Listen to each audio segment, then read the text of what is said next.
Hello students, welcome to this class of the physics. Last time आपला कोलिजनचा part finish झालेला आहे. आता याच्याशी रिलेटेड काही चेक पॉइंट्स आपण बघूया. MCQs related to some check points. तर question number 1 is like this: in an elastic collision what is going to happen? Both momentum and kinetic energy conserved. Only momentum conserved. Only kinetic energy conserved. Neither kinetic energy nor momentum is conserved. So according to definition, what will be the answer? Answer is A. So elastic collision मध्ये both momentum आणि kinetic energy दोन्ही conserve होतं. Okay, दोन्ही constant राहतं. Next example: if a body of mass m collide head on elastically with the velocity u with another identical body at rest, after collision velocity of second body will be. ही केस आपण already study केलेली आहे. Okay, दोन्ही body काय आहेत? Identical आहेत, म्हणजे M and M मासचे आहेत असं क्वेश्चन मध्ये दिलेलं आहे. Both bodies have mass M and M. Okay, याच्यामध्ये काय दिलंय? If body of mass M collides head on elastically with velocity u, म्हणजे पाठीमागच्या म्हणजे फर्स्ट बॉडीची वेलॉसिटी यू आहे आणि कोलिजन जे आहे ते इलास्टिक कोलिजन आहे अँड सेकंड बॉडी रेस्टला आहे. Okay, second body is at the rest. After collision velocity of second body will B. Collision नंतर सेकंड बॉडीची व्हेलॉसिटी काय होते? आता हे आपण बघितलंय की इलास्टिक कोलिजन असेल आणि मासेस सेम असेल तर व्हेलॉसिटीज इंटरचेंज होतात आफ्टर कोलिजन. म्हणजे पहिल्याची व्हेलॉसिटी दुसऱ्याला मिळणार, दुसऱ्याची व्हेलॉसिटी पहिल्याला मिळणार आहे. Okay, so after collision velocity of the second body will be equal to u. So answer is D answer. Next: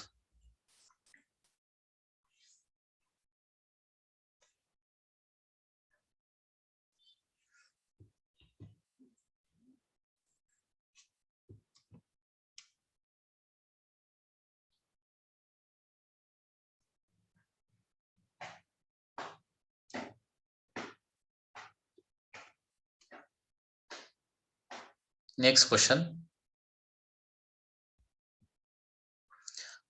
a ball hits the floor and rebound after inelastic collision. in this case म्हणजे बघा, ball फ्लोअरवर vertically खाली पडलेला आहे आणि rebound झालेला आहे आणि collision कुठला आहे? इन इलास्टिक कोलिजन दिलाय. In this case the momentum of the ball just after collision is the same as before the collision. आता बघा, कुठल्याही प्रकारचं कोलिजन असू दे, मोमेंटम कन्झर्व होत आहे. म्हणजे याचा अर्थ जस्ट बिफोर कोलिजन जेवढं मोमेंटम होतं तेवढंच जस्ट आफ्टर कोलिजन असलंच पाहिजे. ओके, सो फर्स्ट ऑप्शन काय असणार आहे? करेक्टच असणार आहे. Momentum of ball just after collision is same as the just before collision. नाही, बॉलचं सिस्टमचं मोमेंटम कन्झर्व होत आहे. म्हणजे सिस्टमचं म्हणजे काय? बॉल प्लस वॉल दोघांचं मिळून. फक्त बॉलचं मोमेंटम कन्झर्व होईल का? हा पण एक इम्पॉर्टंट क्वेश्चन येतं. हे बघा, बॉलचं मोमेंटम कसं असणार? जस्ट बिफोर कोलिजन काय असणार आहे? एम इंटू यू आणि ते डाऊनवर्ड असणार आहे. आणि जस्ट आफ्टर कोलिजन काय असणार आहे? एम इंटू व्ही म्हणजे अपवर्ड असणार आहे. म्हणजे फक्त बॉलचं मोमेंटम जे आहे ते कन्झर्व होणार नाही. लक्षात घ्या, the momentum of ball just after collision is same as just before collision. Same होऊच शकत नाही, डायरेक्शन तर अपोजिट झालेत ना. सुरुवातीला मोमेंटम डाऊनवर्ड डायरेक्शन असणार आहे, ते अपवर्ड डायरेक्शनवर आहे. म्हणजे मोमेंटम कोलिजन मध्ये मोमेंटम कन्झर्व कोणाचं होत आहे? टोटल मोमेंटम कन्झर्व होत आहे, सिंगल बॉडीचं नव्हे. पहिल्या बॉडीचं मोमेंटम काहीतरी चेंज होणार आहे, दुसऱ्या बॉडीचं मोमेंटम चेंज होणार आहे. दोघांचं मिळून मोमेंटम जर आपण बिफोर कोलिजन आणि आफ्टर कोलिजन काढलं तर ते मात्र चेंज होत नाही. तर त्याच्यामुळे ए जे आहे ते रॉंगच येणार आहे. Mechanical energy of ball remains the same in the collision. Energy loss होतो याच्यामध्ये, त्याच्यामुळे मेकॅनिकल एनर्जी सेम राहणार नाही. मेकॅनिकल एनर्जी म्हणजे it is sum of kinetic energy and potential energy. इथं काही एनर्जी लॉस होणार आहे. Total momentum of ball and earth is conserved. Okay, so this is absolutely correct. C answer जे आहे ते करेक्ट येणार आहे. अँड टोटल एनर्जी कन्झर्वेशन होत नाही इन इलास्टिक कोलिजन मध्ये. ओके, सो आन्सर येणार आहे total momentum of ball and earth is conserved. So C option is the correct option. Okay, next question: the body of mass m1 collide elastically with another body of mass m2 at rest. There is a maximum transfer of energy when.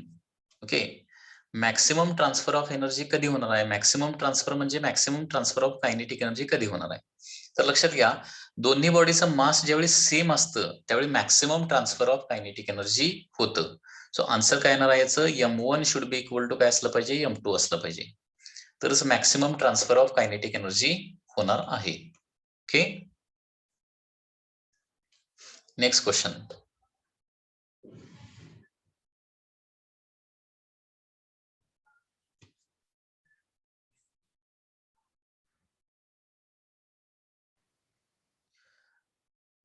Two particles of mass ma and mb and their velocities are va and vb respectively collide. After collision, they interchanges their velocity.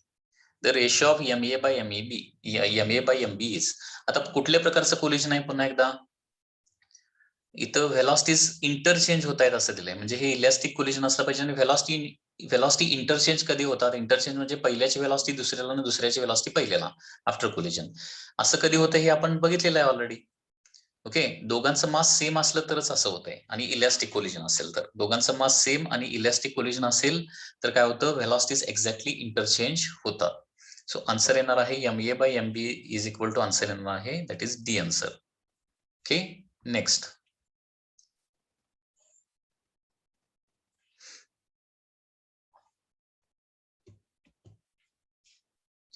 Two perfectly elastic particles A and B of equal masses traveling along the line joining them with the velocities 15 meter per second and 10 meter per second.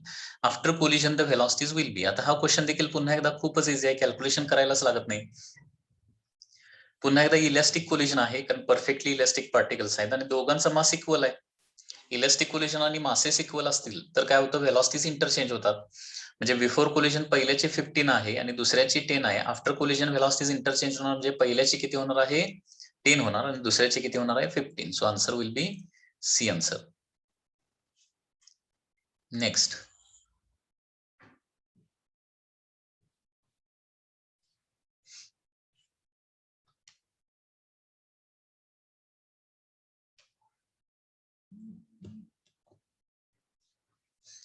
The collisions of two balls of equal mass takes place at the origin of the coordinates. Before collision, the components of velocities are px 50 centimeter per second, py 0, px minus 40 centimeter per second, and py is equal to 30.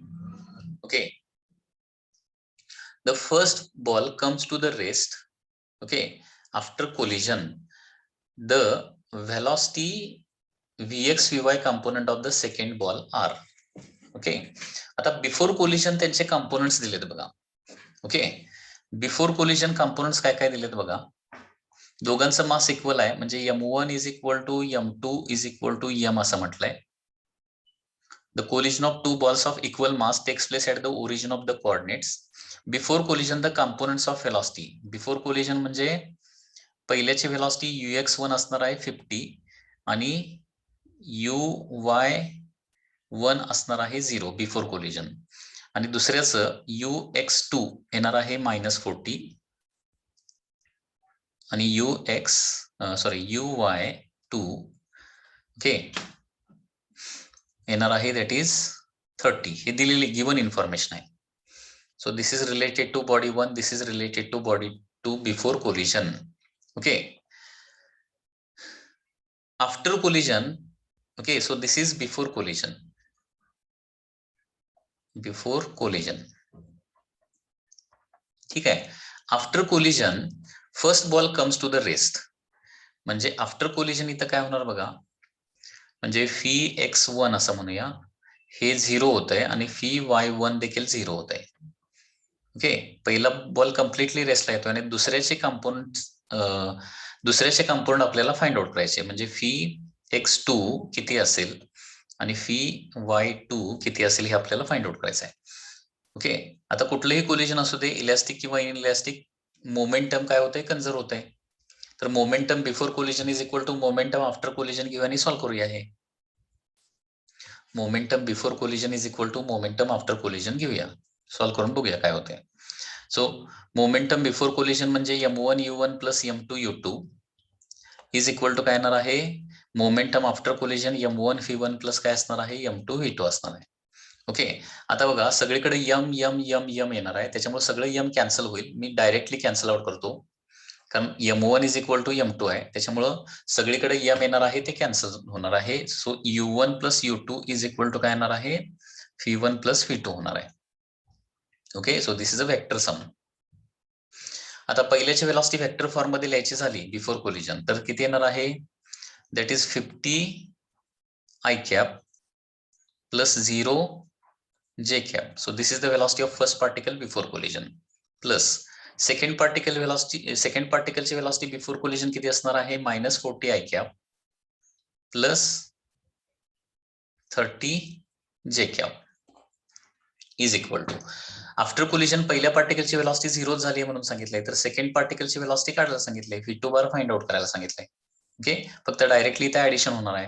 50I minus 40I म्हणजे किती येणार आहे, that is 10 I cap येणार आहे, 10 I cap. आणि 0J plus 30J म्हणजे काय येणार आहे, that is 30J cap is equal to काय येणार आहे, V2 बार येणार आहे. म्हणजे अशा प्रकारे सेकंड पार्टिकलची जी व्हेलॉसिटी असणार आहे त्याचा एक्स कंपोनंट 10 असणार आहे आणि वाय कंपोनंट 30 असणार आहे. ओके, सो याचा आन्सर काय येणार आहे 10 and 30. सो आन्सर येणार आहे ए इज द करेक्ट आन्सर. फक्त कन्झर्वेशन ऑफ मोमेंटम जे आहे ते यूज करायचं आहे. Next question, a mass of 0.5 kg moving with the speed of 1.5 meter per second on a horizontal smooth surface collide with a nearly weightless spring of force constant K is equal to 50 Newton per meter. The maximum compression of spring would be. Maximum compression of the spring. आता हा problem काय करूया आपण, better work energy theorem न solve करूया. Okay, work mass of 0.5 kg is moving with speed 1.5 meter per second on a horizontal smooth surface collide with a nearly weightless spring of force constant K is equal to 50 Newton per meter. The maximum compression of spring would be. आता इथे बघा, work done is equal to काय येणार आहे, change in kinetic energy येणार आहे. आता work done म्हणजे स्प्रिंगच्या कॉम्प्रेशन मध्ये झालेलं work done. Work done in compressing स्प्रिंगचा फॉर्म्युला असतो half kx square. Okay, where k is the spring constant, x is the compression of the spring. So work done in spring असणार आहे minus half kx square. Kinetic energy म्हणजे final kinetic energy 0 होणार आहे, कारण ज्यावेळी स्प्रिंगचं maximum compression होणार आहे त्यावेळी काय झालेलं असणार आहे, तो बॉल रेसला आलेला असणार आहे. त्याच्यामुळे final kinetic energy 0 minus initial kinetic energy is half m into initial velocity square. Okay, तर दोन्ही साईडचा मायनस हाफ कॅन्सल होईल. के ची व्हॅल्यू दिली आहे 50, एक्स काढायचा आहे, मास आहे 0.5 इंटू व्हेलॉसिटी स्क्वेअर येणार आहे 2.25. So x square is equal to 0.5 into 2.25 divided by 50. 5 divide करतो, 0.1 divided by 10. So this is 0.225 divided by 10 म्हणजे 0.1 न याला मल्टिप्लाय केलं. So x square is equal to 0.0225 येणार. So x is equal to 0.15 येणार आहे. ओके, कारण 15चा स्क्वेअर किती असतो 225, 0.15चा square 0.0225. So 0.15 meter will be the maximum compression of the spring. So answer D answer will be correct answer. This is the next question. A smooth sphere of mass capital M moving with velocity u directly collide elastically on another sphere of mass small m at the rest. After collision, their final velocities are v dash and v respectively. Then value of v is. बघा, value of V is. आता हा देखील formula direct formula part आहे का बघा, otherwise आपला shortcut formula use करू शकताय. ओके, आफ्टर कोलिजन म्हणजे सेकंड बॉडी रेस्ट मध्ये असेल तर मी हे तुम्हाला सांगितलं की फॉर्म्युले मोस्टली तो पाठ करून ठेवा.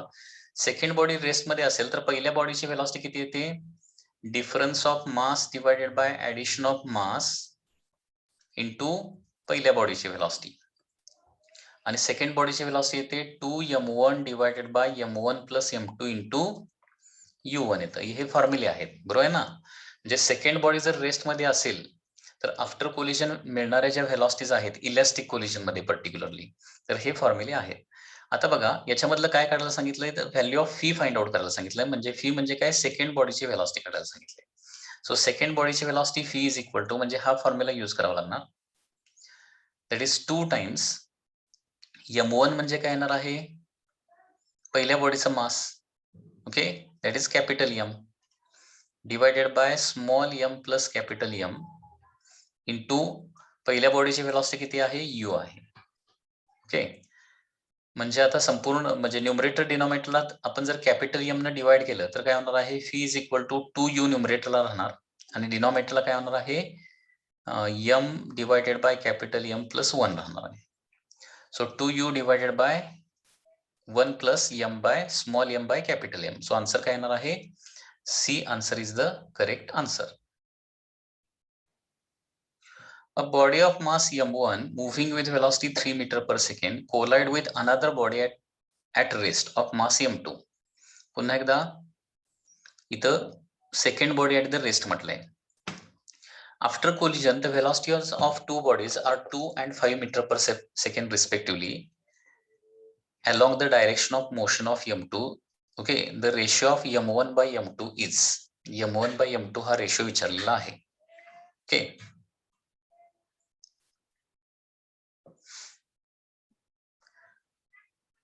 आता या ठिकाणी कोलिजन कोएफिशियंट ऑफ रेस्टिट्यूशन वगैरे काही दिलेलं नाही, त्याच्यामुळे इलॅस्टिक कोलिजन आपण कन्सिडर करूया.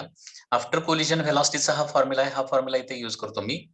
आफ्टर कोलिजन पहिल्या बॉडीची व्हेलॉसिटी v1 म्हणजे काय असतं, difference of mass divided by addition of mass into velocity of first particle. म्हणजे सेकंड बॉडी रेस्टला आहे असं क्वेश्चन मध्ये दिसलं आणि इलॅस्टिक कोलिजन दिसलं की हे फॉर्म्युले तुम्हाला आठवले पाहिजेत. ओके, किंवा इन इलॅस्टिक कोलिजन असलं तरी एक फॉर्म्युला आहे, तो फॉर्म्युला देखील पाठ पाहिजे तुम्हाला. तर पहिल्या बॉडीची व्हेलॉसिटी किती आहे आफ्टर कोलिजन, याच्यावरून 2 इज इक्वल टू m1 आणि m2 मासेस दिलेत ना, m1 minus m2 divided by m1 plus m2 into पहिल्या बॉडीची व्हेलॉसिटी किती आहे आफ्टर कोलिजन, बिफोर कोलिजन 3 आहे. ओके, हे एक इक्वेशन आपल्याला मिळालं. त्याच्यानंतर second equation, after collision second बॉडीची व्हेलॉसिटी आहे 5. ओके, सेकंड बॉडीच्या व्हेलॉसिटीचा फॉर्म्युला बघा काय आहे, v2 is equal to that is 2 times m1 divided by m1 plus m2 into u1. म्हणजे किती होणार आहे, v2 चं व्हॅल्यू किती आहे, 5 is equal to 2m1 divided by m1 plus m2 into येणार आहे 3. ओके, म्हणजे हे झालं सेकंड इक्वेशन. आणि या दोन इक्वेशनचं डिव्हिजन करूया. सो 2/5 डिव्हिजन केलं इक्वेशन 1 आणि 2 चं, तर 2/5 बरोबर आहे ना, LHS ला 2/5, RHS ला m1 प्लस m2 कॅन्सल होणार. इथं काय राहणार आहे बघा, फर्स्ट टर्म मधलं 3 टाइम्स 3 पण कॅन्सल होत आहे. ओके, m1 प्लस m2 पण कॅन्सल होणार. ओके, त्याच्यामुळं फर्स्ट इक्वेशन मधलं काय शिल्लक राहणार आहे, इथं m1 मायनस m2 राहणार आहे आणि सेकंड इक्वेशन मधलं काय राहणार आहे, दॅट इज 2m1 शिल्लक राहणार आहे आणि हे क्रॉस मल्टिप्लिकेशन करावं लागेल. ओके, तर 2 into 2 that is 4m1 is equal to 5m1 minus m2 येणार, 5m1 minus 5m2. Okay, so therefore काय होणार आहे, m1 एका साईडला घेतलं तर 5m1 मायनस 4m1 म्हणजे m1 येणार आणि हे LHS ला घेऊया, इज इक्वल टू 5m2 होणार आहे आणि देअरफॉर m1 बाय m2 हा रेशो येणार आहे 5. So B answer is the correct answer.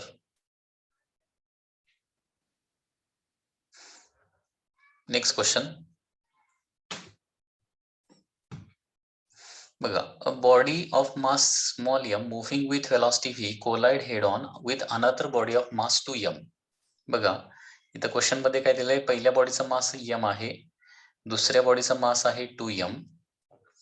Body m is moving with velocity v, another body which is initially at the rest, second body at the rest time.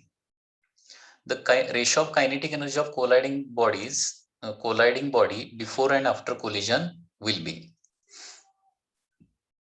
ratio of kinetic energy of colliding body before and after collision will be.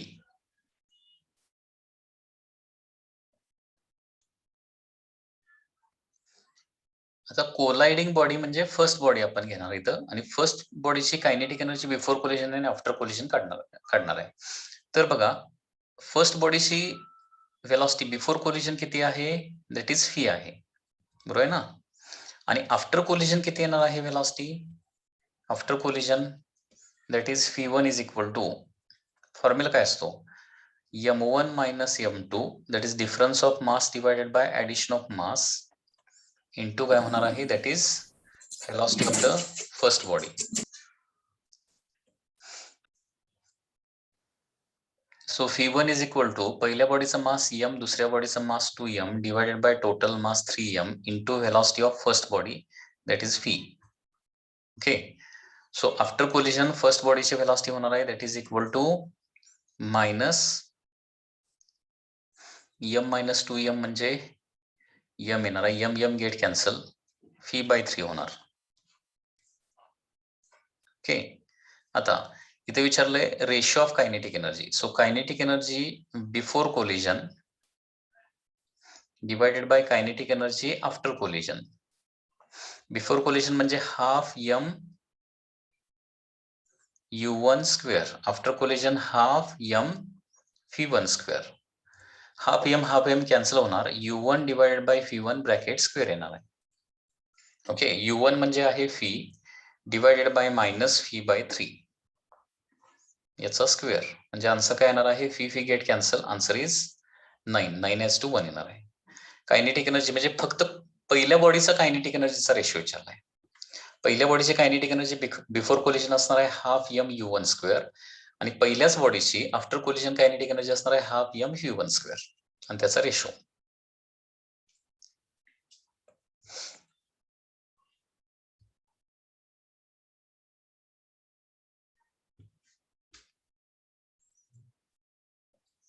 Okay, next.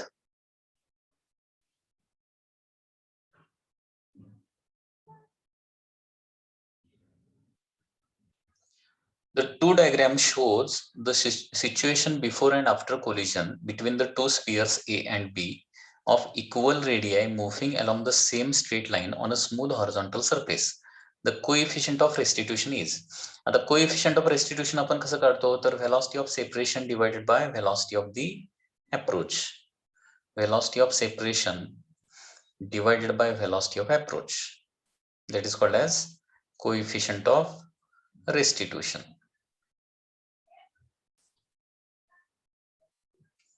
बघा आता दोघे after collision दोघे एकाच direction निघालेत आणि velocity of separation म्हणजे 5 - 2 म्हणजे 3 येणार आहे आणि व्हेलॉसिटी ऑफ अप्रोच किती येणार आहे, 8 आणि 2 दोघे सेम डायरेक्शन असल्यामुळं व्हेलॉसिटी ऑफ अप्रोच येणार आहे 6. 3/6 म्हणजे काय येणार आहे, answer is 1/2. So B answer is the correct answer.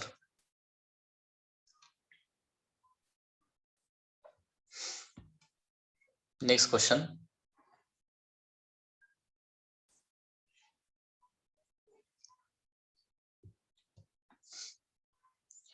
Two balls of equal masses have the head-on collision with the 6 meter per second each. If the coefficient of restitution is 1/3, the speed of each ball after the impact will be. Okay. Information बघा. Two balls equal mass, m and m आहे, दोन्हीचा mass equal आहे. Have a head-on collision with the speed 6 meter per second. Head-on collision with the speed of 6 meter per second each.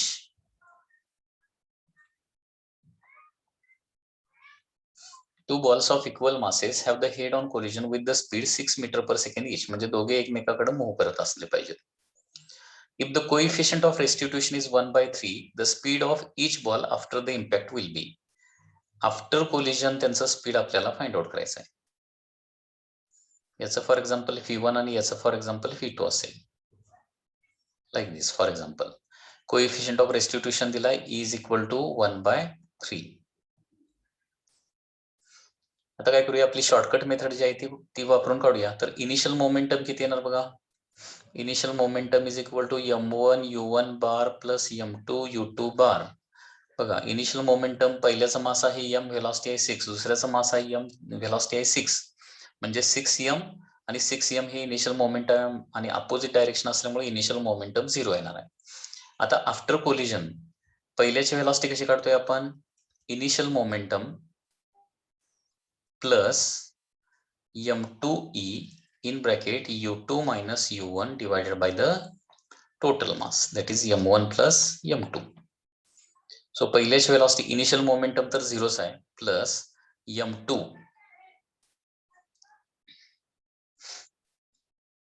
m2 म्हणजे येणार आहे m, coefficient of restitution आहे 1/3 आणि u2 minus u1. u2 minus u1 म्हणजे काय येणार आहे, हे 0च येणार ना. u2 सॉरी 0 येणार नाही. u2 म्हणजे -6 मायनस u1 म्हणजे 6. टुवर्ड्स लेफ्टला काय करा, मायनस साइन घ्या आणि टुवर्ड्स राईटला प्लस साइन घ्या. Okay, so divided by total mass that is equal to 2m. Okay, so इथे किती होणार बघा, m and m get cancel. Okay, so answer येणार आहे that is equal to -2 metre per second येणार, -2 metre per second. कारण -6 म्हणजे -12, -12/3 म्हणजे -4, -4/2 म्हणजे -2. सो पहिल्याची वेलॉसिटी 2 मीटर पर सेकंड येणार आहे आणि दुसऱ्याची वेलॉसिटी पण काढून बघूया. Velocity of the second ball v2 is equal to p initial plus m1e in bracket u1 minus u2 divided by total mass. Okay, so v2 is equal to 0 plus m1 आहे m, coefficient of restitution 1/3 आणि u1 म्हणजे +6 minus u2 म्हणजे -6, minus of -6 म्हणजे +6 होणार, divided by total mass is 2m. So v2 is equal to m and m get cancel. पुन्हा एकदा त्याच पद्धतीचं कॅल्क्युलेशन होणार आहे आणि v2 येणार आहे 2 मीटर पर सेकंड. ओके, म्हणजे या पद्धतीनं काय होणार आहे, दोन्ही बॉडीचं स्पीड विचारलंय. स्पीड काय येणार आहे 2 and 2. सो आन्सर येणार आहे सेकंड आन्सर येणार. A block of mass m moving with velocity v collide with another block of mass 2m at rest. The lighter block comes to the rest after collision. Find the coefficient of restitution. Find the coefficient of restitution. Question मध्ये काय दिले बघा, there is a block of mass m moving at velocity v collide with another block of mass 2m which is at the rest. The lighter block comes to the rest after collision. म्हणजे पहिल्याची final velocity किती होते, after collision 0 येते. Coefficient of restitution किती असेल असं विचारलंय. Lighter म्हणजे m मास. आता final वेलॉसिटीचा formula बघा, पहिल्याची फायनल वेलॉसिटी 0 ना, पहिल्याची फायनल वेलॉसिटी म्हणजे शॉर्टकट फॉर्म्युला वापरूया, इनिशियल मोमेंटम दोघांचे मिळून before collision plus m2 into e in bracket काय येणार आहे u2 minus u1 divided by the total mass. हा फॉर्म्युला आहे ना. आता final velocity 0 into m1 plus m2 म्हणजे काय होणार आहे, 0च होणार आहे. 0 is equal to initial momentum बघा, बिफोर कोलिजन इनिशियल मोमेंटम किती असणार, m इंटू व्ही आणि 2m इंटू 0 म्हणजे काय येणार आहे, फक्त m इंटू व्हीच येणार, plus m into coefficient of restitution काढायचं आहे. u2 म्हणजे 0 आहे, मायनस u1 आहे व्ही, बरोबर आहे ना, divided by m1 plus m2 म्हणजे काय, ते नाही लिहिलं तरी चालतंय, ते फायनली 0च होणार आहे. Okay, that is 2m into 0 is equal to 0. त्याच्यामुळे काय होणार आहे, 0 is equal to mv plus, sorry plus नाही मायनस होणार इथं, 0 मायनस व्ही म्हणजे मायनस व्ही, म्हणजे किती होणार इथं, minus me V. So me V is equal to mv होणार आहे. mv get cancel, so e is equal to येणार आहे 1. सो कोएफिशियंट ऑफ रेस्टिट्यूशन किती येणार आहे, तर 1 येणार आहे. Answer is B answer. Sorry, second बॉडीचं मास इथे किती आहे, 2m आहे, सॉरी 2m, हे 2m घ्यायला पाहिजे. ओके, 2m इथे घेतल्यानंतर काय होणार आहे, 0 is equal to mv minus 2mev. So 2mev is equal to mv होणार, mv कॅन्सल होणार आणि ईचा आन्सर चेंज होणार आहे, हे हाफ येणार आहे. ओके, सो करेक्ट आन्सर येणार आहे ए आन्सर येणार आहे, it's correct. Okay, is the correct answer. There is one silly mistake here.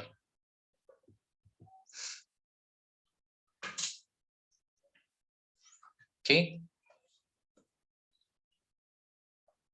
Second बॉडीचं मास 2m घ्यायला पाहिजे होतं, ते ऍज इट इज m घेतल्यामुळे मिस्टेक झालेली आहे. Okay, so final answer is equal to next question. A sphere of mass m moving with a constant velocity u hits another stationary sphere of same mass.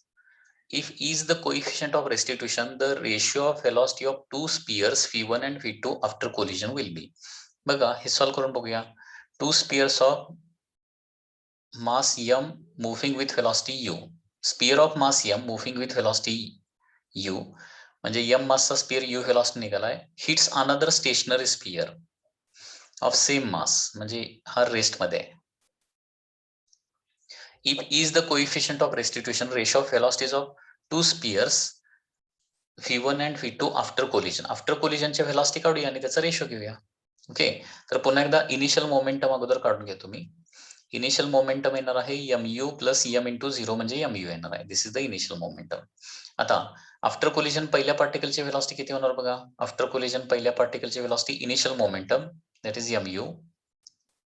Okay, plus second पार्टिकलचं mass m into coefficient of restitution E into काय येणार आहे second पार्टिकलची velocity minus first पार्टिकलची velocity. फॉर्म्युले पार्ट पाहिजेत. u2 minus u1 म्हणजे काय होणार आहे 0 मायनस u म्हणजे मायनस u होणार आहे divided by total mass that is 2m.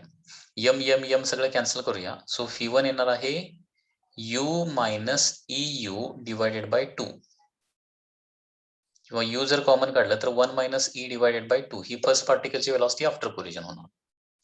u in bracket 1 minus e divided by 2. आता सेकंड पार्टिकलची व्हेलॉसिटी इनिशियल मोमेंटम पुन्हा एकदा mu. सेकंड पार्टिकलची व्हेलॉसिटी काढायचं असेल तर फर्स्टचं mass into e into u1 minus u2 म्हणजे u मायनस 0 म्हणजे काय येणार आहे uच राहणार आहे divided by total mass 2m. आता m कॅन्सल होणार. सेकंड पार्टिकलची व्हेलॉसिटी आफ्टर कोलिजन होणार आहे u plus eu divided by 2 म्हणजे याच्यामध्ये u जर कॉमन काढलं तर 1 प्लस e डिवायडेड बाय 2 होणार. आता ratio of velocities after collision v1 by v2 काढायला सांगितलंय.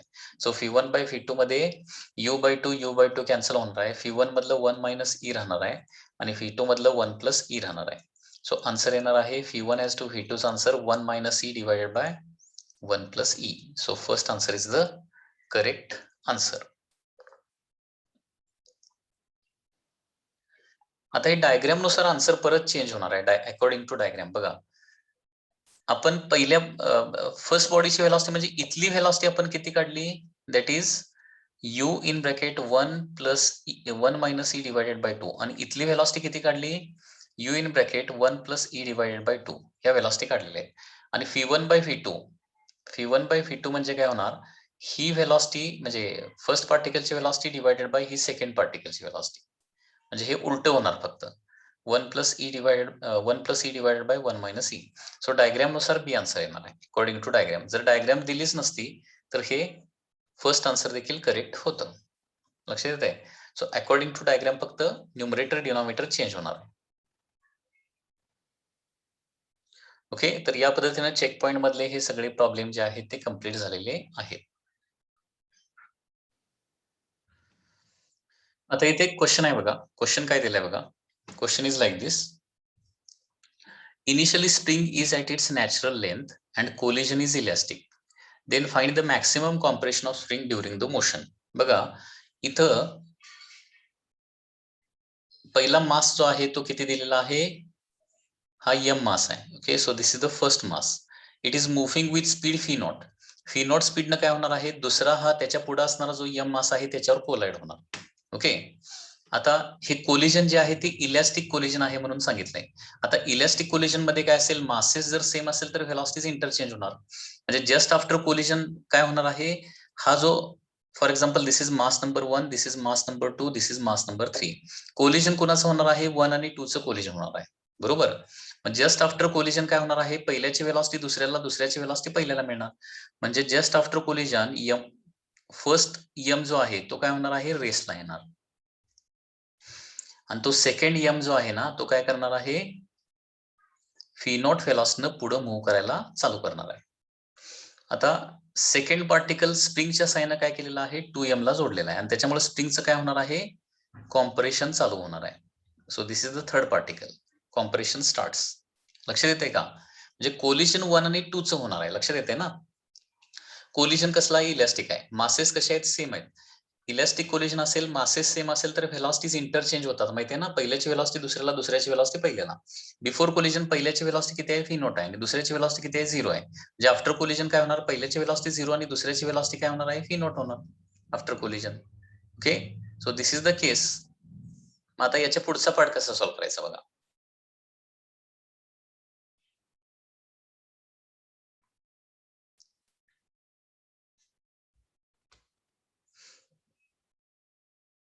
म्हणजे आता आपल्याला हे समजलं की एम मास आहे, त्याला व्हेलॉसिटी आहे व्ही नॉट, त्याच्या पुढे आहे स्प्रिंग, त्याच्या पुढे आहे मास दॅट इज 2m.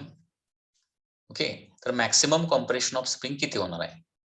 लक्षात घ्या, पहिल्याची व्हेलॉसिटी व्ही नॉट जी आहे ती टुवर्ड्स राईट आहे आणि या स्पीडमुळे स्प्रिंगचं कॉम्प्रेशन चालू होणार. स्प्रिंग कॉम्प्रेशन चालू झालं की काय होणार आहे? ते 2m वर फोर्स एक्झर्ट होणार आणि 2m ची व्हेलॉसिटी काय होणार आहे? वाढत वाढत जाणार आहे. आता इथे मी तुम्हाला सांगितलेलं आठवतंय का बघा, ज्यावेळी स्प्रिंगचं मॅक्सिमम कॉम्प्रेशन होणार त्यावेळी दोघांची व्हेलॉसिटी काय होणार आहे? सेम होणार आहे. when spring is compressed to maximum extent दोघांची velocity सेम होणार. ओके, आता बघा टोटल मोमेंटम, आता law of conservation of linear momentum वापरायचं आहे. टोटल मोमेंटम किंवा initial momentum is equal to काय करणार आहे? फायनल मोमेंटम करणार आहे. Initial momentum is equal to काय करणार? फायनल मोमेंटम इथे करणार आहे. इनिशियल मोमेंटम म्हणजे स्प्रिंग कॉम्प्रेस व्हायच्या अगोदरचं मोमेंटम.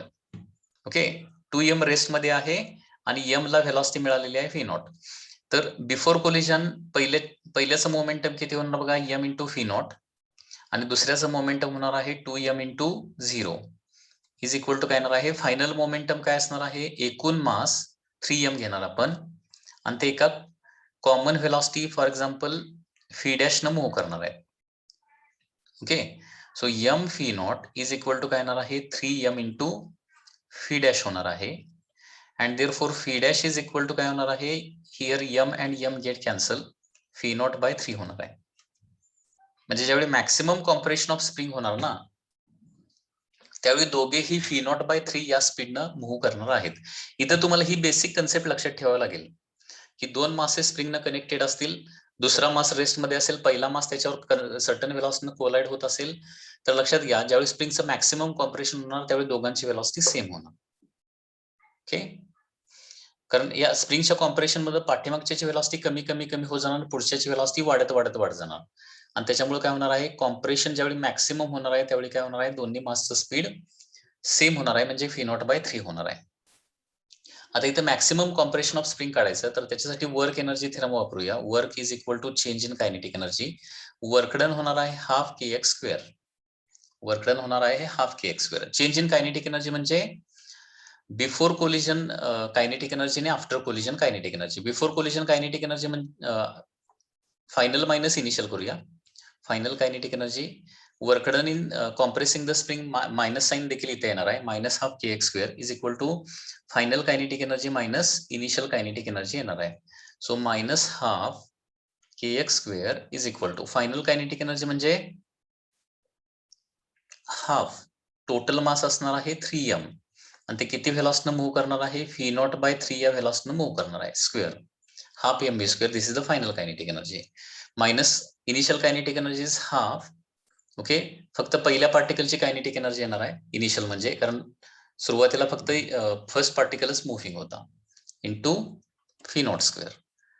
ओके, आता सगळं हाफ हाफ हाफ कॅन्सल करूया. So minus half kx square is equal to काय येणार आहे? m phi not square by 3 होणार. बरोबर आहे ना? कारण phi नॉट स्क्वेअर बाय 9 होणार. 3 न 9 ला डिवाइड केलं तर 3 राहणार आहे इथं. m phi not square by 3 राहणार मायनस ओके काय होणार आहे? m phi नॉट स्क्वेअर होणार आहे. So minus kx square is equal to काय होणार आहे? Minus 2 by 3 m phi not square होणार आहे. ठीक आहे, so minus minus sign cancel, x square is equal to 2 by 3 m phi not square divided by k येणार आणि therefore maximum compression of spring होणार आहे 2 by 3 m phi not square by k. Okay, so √2/3 m phi not square by K येणार आहे.